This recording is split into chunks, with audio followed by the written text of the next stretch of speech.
ఒక్కసారి నమస్కారం చేస్తే చాలు ఆవిడ జ్ఞాపకం ఉంచుకుంటుంది. ఇక మళ్ళీ అడగక్కర్లేదు మనం నాకు ఇది కావాలని.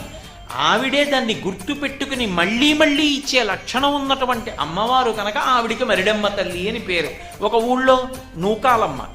నూకాలమ్మ అంటే భూమి మీద నూకలు ఉన్నాయి, ఈ ఊళ్ళో నేనున్నాను, ఈ ఊళ్ళో నేనుండి ప్రతి పూట అన్నం తిని బ్రతకగలుగుతున్నానంటే ఆవిడ అనుగ్రహం. భూమి మీద నూకలు ఉన్నాయిరా వీడికట్ట, ఇక్కడ నాకు నూకలు మిగల్చి ఆయుర్దాయం ఇస్తున్న తల్లి ఈ గ్రామానికి అధిదేవత. అందుకే ఎప్పుడైనా ఊరు విడిచిపెట్టి వెళ్లే ముందు గ్రామదేవతకి చెప్పి వెళ్ళాలి. మనసులో నమస్కారం చేసుకుని పొలిమేర దాటుతున్నప్పుడు, అమ్మ ఏదో ప్రవచనం చేయడానికి ఫలానా ఊరు ఎడుతున్నాను, తల్లి క్షేమంగా తీసుకురా అని చెప్పాలి. మళ్ళీ పొలిమేరకు వచ్చినప్పుడు చెప్పులిప్పి ఓ నమస్కారం చేయాలి. అమ్మ నీ అనుగ్రహంతో మళ్ళీ ఈ ఊరు వచ్చాను, నాకు నూకలు మిగల్చావు తల్లి, నీకు నమస్కారం.